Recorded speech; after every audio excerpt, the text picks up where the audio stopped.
Bueno, o meu día comeza indo coa miña nai para a escola. Eu acelérome porque de verdad que me emociono. Parece que choveu moito pola noite, pero agora fai bo. Toca poñer as galoches e xogar fora. E é pa que callo, parece un cabritiño recén parido. Bueno, primeiro vou xogar cun chaval do curso dos maiores. Ás veces non entenden o que falo, pero eu insisto. Velaí vai chegando o rapaciño que traballa na tenda da escola. Despois vou po bacallar a ver como está a cousa. Os maiores sei que estiveron onte construindo un refuxio. Bueno, para taparse da choiva sirve. Logo dun pouco xa vou para dentro que toca a lectura. O peixe maroto, onte deixeino na página 3. A ver se avanzamos que se está poñendo interesante a cousa. Xa máis tarde vou visitar o da tenda a ver que tal lle vai. Hai que tamén lle afectou bastante o tema da inflación. Fago un pouco de pilates e xa marcho para fora mentres fan a comida. Bread with avocado. Falo inglés tamén.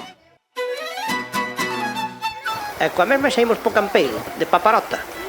E para rematar o día, póñome a meter uns cadradiños de cores nunha cousa branca. Non me preguntes para que sirve.